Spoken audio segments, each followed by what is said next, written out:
Have you ever wondered if a beloved TV show could hide secrets for decades?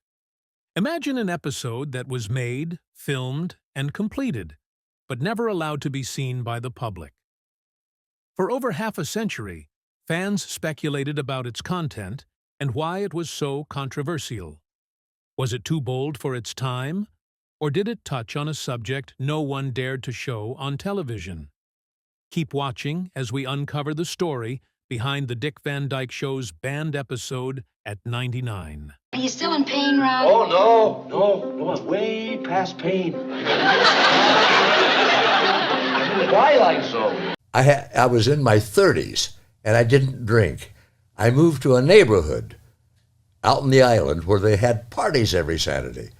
And I started to drink with them. Before I knew it, I was hung up on this stuff. I couldn't believe it. Same with smoking. To understand the show's tone and goals, it helps to start with its origins. Carl Reiner developed one of the 1960s most-watched TV series, which went on to become a cultural landmark in American television. As both creator and writer, Reiner infused the series with his signature wit and insightful perspective on show business. He sharpened his skills while working on iconic programs like Caesar's Hour and Your Show of Shows. These experiences laid the foundation for the Dick Van Dyke Show, offering viewers a behind-the-scenes look at the lives of TV workers while delivering consistent comic relief. The show's lead, Dick Van Dyke's Rob Petrie, became a cultural icon thanks to his charm and sense of humor. Interestingly, Rob Reiner, Carl Reiner's son, inspired the character's first name. Carl Reiner also drew from his personal life for some memorable moments, including the opening scene where Rob Petrie trips over a seat entering the living room. Dick Van Dyke's skill at handling unexpected situations shines in this scene, creating a natural, amusing introduction that made each episode feel comfortable and relatable. Mary Tyler Moore's portrayal of Laura Petrie, Rob's wife and co-worker, left a lasting mark on television history. Laura broke traditional female stereotypes by often wearing pants instead of skirts, a move that was groundbreaking at the time. Her capri pants weren't just a style choice, they reflected changing societal views on women. Laura combined the roles of wife and mother with strength, independence, and intelligence, representing the new reality of women balancing multiple responsibilities at home and in the workplace. Alan Brady, played by Carl Reiner, is the show's narcissistic and demanding boss. Sid Caesar, one of Reiner's earlier collaborators, served as the inspiration for Brady. The show portrays the dynamic between Alan and Rob Petrie in a way that mirrors typical workplace hierarchies. Alan Brady isn't a one-dimensional villain. He also has humorous, endearing moments. Carl Reiner's depiction of Brady, inspired by Sid Caesar on Your Show of Shows, blends arrogance with sharp comedy. Rob often finds himself in tricky situations because of Alan's eccentric demands. But despite his pompous exterior, Brady is a passionate artist aiming for success. The disagreements between Brady, Rob, and the writing team are funny, while also highlighting the complexities of the entertainment industry. At the time, Rose Marie, in the role of Sally Rogers, broke new ground as a female comedy writer in a male-dominated environment. By showcasing her talent and personality while challenging gender norms, Sally opened doors for others to follow. When male colleagues made jokes, she responded with sharp wit, often outsmarting them. For many female viewers, her portrayal of a strong, capable, and fearless woman was inspiring.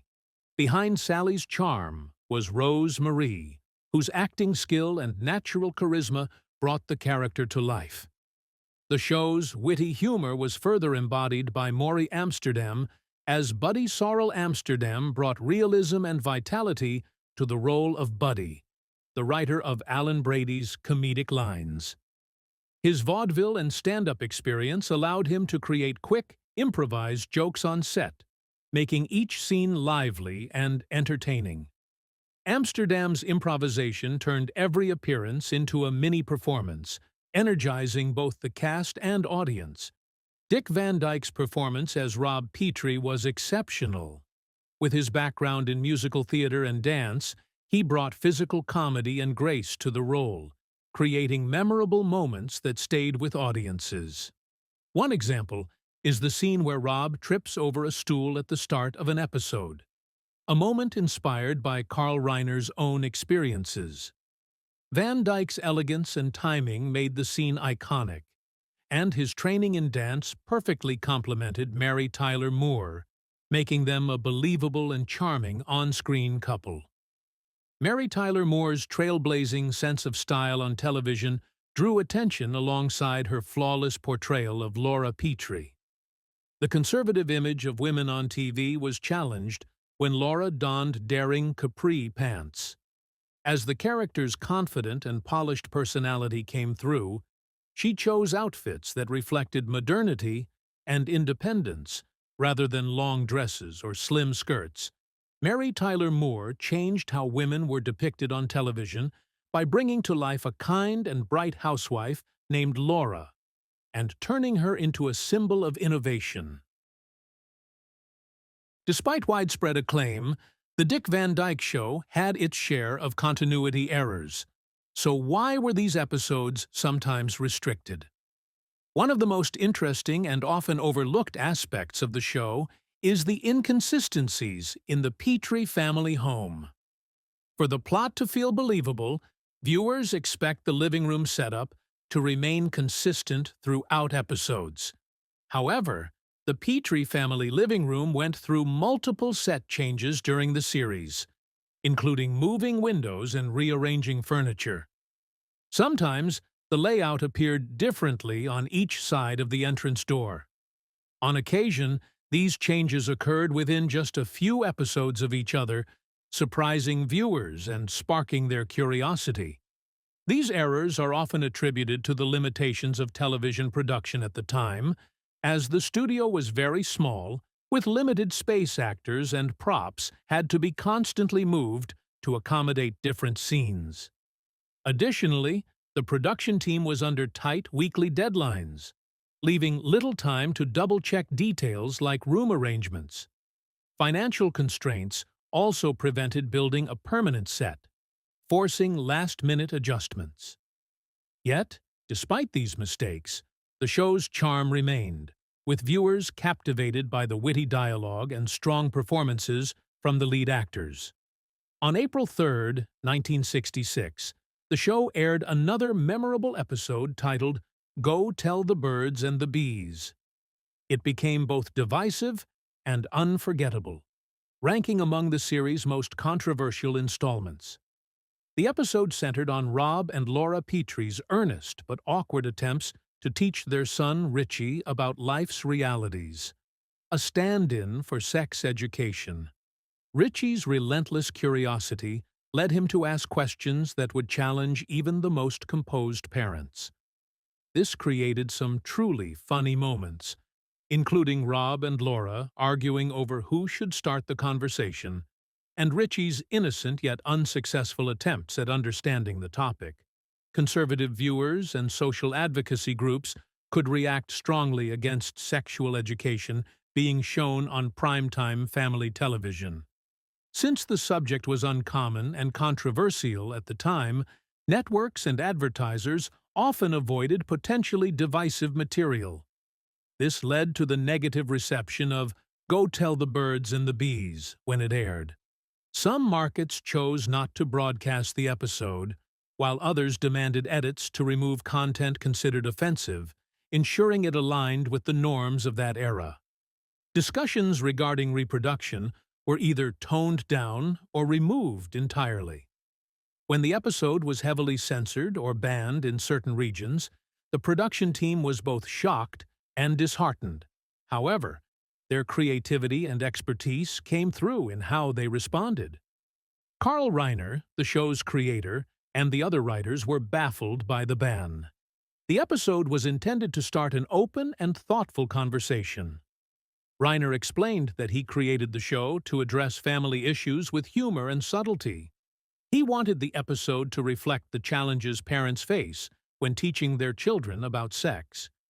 In an interview, he stated that such topics should be discussed more freely on television. Reiner and his team initially believed that by approaching the subject with humor, they could make it more approachable. Yet when multiple networks threatened to ban the episode and sponsors requested edits, he was frustrated. He felt it was a missed opportunity for television, especially at a time when the industry was beginning to tackle more complex and meaningful topics. Dick Van Dyke, who played Rob Petrie, expressed his shock at the negative reaction from several networks. He saw television as a medium that could both educate and entertain, and he considered this episode a rare opportunity to address a serious topic in a light-hearted and respectful way.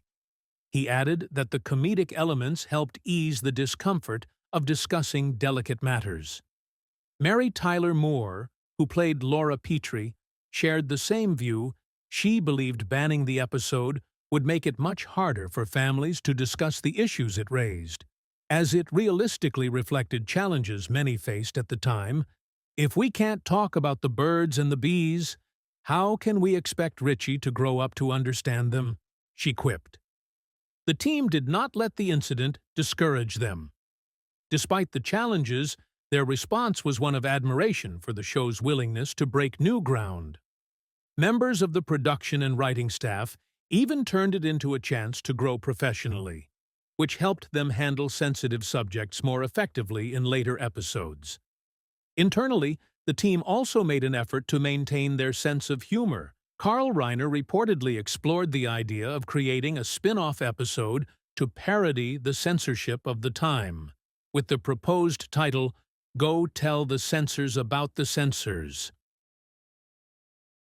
Over time, the episode has gained recognition as one of the boldest productions by the Dick Van Dyke Show team. Despite its controversial beginnings, it addressed the challenge many parents face when talking to their children about mature topics, all while handling the subject with care, comedy, and empathy. This has ensured the episode remains memorable for fans and critics alike, marking a key moment in television's treatment of social issues. The innovative filming and staging techniques used on The Dick Van Dyke Show not only enhanced the actors' comic timing and delivery, but also gave the series unmatched energy and spontaneity. To understand its appeal, let's examine some of the show's most remarkable aspects. The show was filmed in front of a live studio audience, avoiding the pre-recorded laughter common in sitcoms of that era. As the actors delivered unexpected humorous situations or juggled lines, the audience naturally responded with laughter. The audience wasn't just watching, they actively shaped the show's pacing and tone. A multi-camera setup was also essential for capturing the characters' facial expressions, body language, and spontaneous interactions. The three cameras working together allowed the filmmakers to show close-ups of reactions and wider group interactions simultaneously. This approach reduced production time and gave the actors more freedom to improvise without constantly cutting to another scene. In a well-known scene featuring Dick Van Dyke's Rob Petrie and Mary Tyler Moore's Laura Petrie, the camera skillfully captured their expressive, comedic reactions while discussing a family matter, drawing the audience in and making them feel part of the moment. Performing in front of a live audience encouraged the cast to try new lines or gestures, adding intensity to their performances. Impromptu slips, falls, or unusual physical movements were common ways Dick Van Dyke showcased his exceptional physical comedy skills to make the audience laugh. The audience's immediate reactions brought Mary Tyler Moore's improvised emotional expressions, from shocked looks to off-the-cuff jokes, to life Rob Petrie's attempt to demonstrate that women are naturally more curious than men. In the classic episode, "The Curious Thing About Women" is another perfect example. In this scene, Rob hides a letter to pique Laura's interest.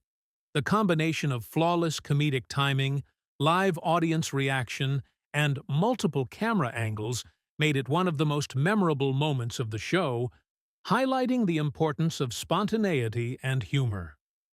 When something unexpected occurred on stage, like a line being flubbed or a prop failing, the audience often witnessed the actor's genuine surprise. The actors improvised in real time, rather than stopping to redo the scene, which sometimes led to even funnier results than what was scripted.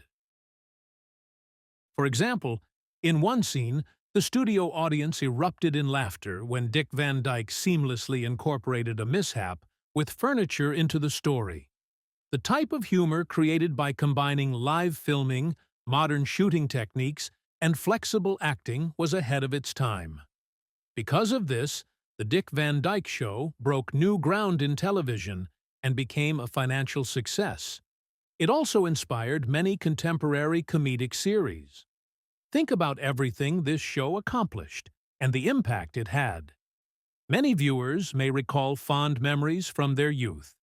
Beyond its commercial success, The Dick Van Dyke Show became a cultural phenomenon in American television. Its achievements in awards, social influence, and storytelling solidified its place in history. During its 5-season run from 1961 to 1966, The Dick Van Dyke Show won an extraordinary 15 Primetime Emmys. Among these was Outstanding Comedy Series, which it earned 3 years in a row, cementing its status as a classic. The show's two leads, Dick Van Dyke and Mary Tyler Moore, received critical acclaim. Dick Van Dyke won Best Actor in a Comedy Series, while Mary Tyler Moore became a cultural icon and also won an Emmy for her role. The show didn't just win awards, it transformed how sitcoms portrayed work and family life. Unlike typical TV couples of the time, Rob Petrie was a talented comedy writer, and Laura was a smart, fashionable woman. Laura Petrie's presence, along with her free-spirited personality and trendy clothes like capri pants, changed the role of women on television. Mary Tyler Moore became a symbol of strong, independent women in that era. The production values were also innovative, especially in cinematography and staging. Filming in front of a live audience with a 3-camera setup added realism, as did the actors' interactions. Unlike many modern sitcoms relying heavily on scripted humor, this approach elevated the comedy while making viewers feel connected to the characters. Additionally, the show's content was praised for being thoughtful and intelligent while addressing important social topics. The memorable episode That's My Boy used humor to confront racial prejudice. The story revolves around Rob fearing they took the wrong baby home from the hospital. The family later discovers the baby's biological parents are black, a groundbreaking portrayal for American television at the time. The show combined comedy with meaningful messages about inclusion and diversity. Many famous comedians and performers appeared on The Dick Van Dyke Show. Carl Reiner, who created the series and sometimes played Alan Brady, had a strong sense of character and storytelling. Celebrity guests like Adam West, Sid Caesar, and Danny Thomas added depth and kept the show engaging. Reruns of the show are still available on cable and streaming platforms. Even though it ended in 1966, The Dick Van Dyke Show remains a beloved classic and has been studied academically for its influence on sitcoms. A landmark of its time and television history, it set the creative standard for future series and influenced societal views on key issues.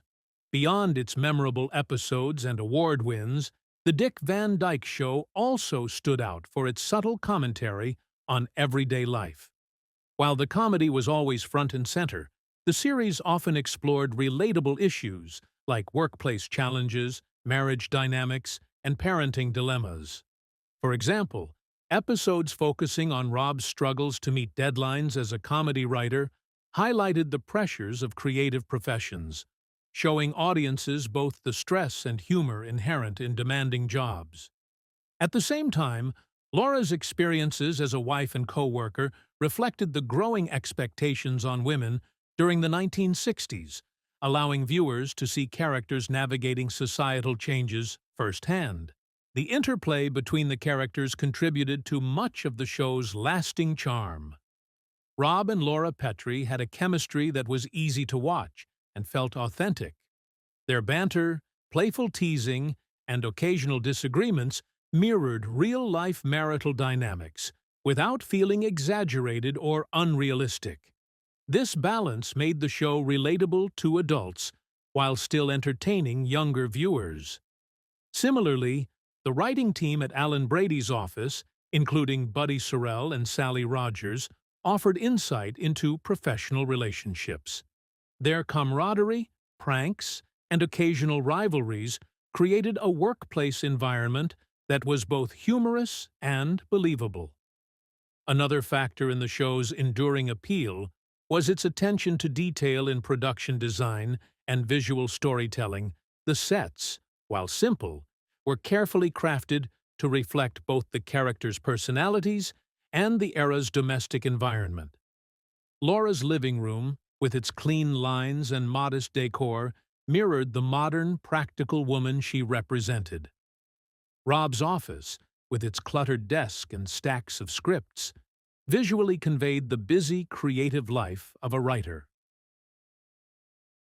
These design choices were subtle but effective, supporting the narrative without overshadowing the actors' performances. The Dick Van Dyke Show also demonstrated a remarkable ability to address serious topics without losing its comedic edge. Episodes occasionally tackled themes like generational differences, honesty, and even racial sensitivity. By combining humor with thoughtful writing, the show created conversations around social issues in a way that was accessible to a broad audience. One of the strengths of the series was its restraint. It never forced a moral lesson, but allowed situations to unfold naturally, letting viewers draw their own conclusions. This balance between comedy and commentary contributed to its longevity and continued relevance. Furthermore, the show's influence on later television cannot be overstated. Many sitcoms that followed adopted elements pioneered by The Dick Van Dyke Show, from the multi-camera setup to the use of live audiences and naturalistic dialogue. Writers and producers drew inspiration from its character-driven humor and careful attention to pacing, realizing that comedy could be both intelligent and widely appealing. Today, shows like The Office, Parks and Recreation, and Modern Family owe part of their success to the groundwork laid by Van Dyke, Moore, and Reiner. The series also gave its actors room to grow creatively. Dick Van Dyke, already skilled in physical comedy, honed his timing and improvisational skills further on the show Mary Tyler Moore. Meanwhile, developed a signature screen presence that would later define her career in The Mary Tyler Moore Show. Even supporting actors like Maury Amsterdam and Rose Marie were given moments to shine, demonstrating their versatility and adding depth to the ensemble. This nurturing environment created a sense of collaboration that contributed to the show's high-quality performances episode after episode. The Dick Van Dyke Show's legacy also extends to its treatment of humor. It avoided relying on slapstick alone, instead blending clever wordplay, situational comedy, and physical gags. This combination ensured that the humor appealed to different audiences simultaneously, some enjoying the witty dialogue, others the visual comedy. Even decades later, these techniques remain effective, showing how timeless the series' comedic approach was. Now, it's your turn to share your thoughts about The Dick Van Dyke Show. What moments do you remember most fondly? Post your opinions below. It would mean a lot to us. And if you enjoyed the video and want more updates like this, subscribe to the channel. Thank you.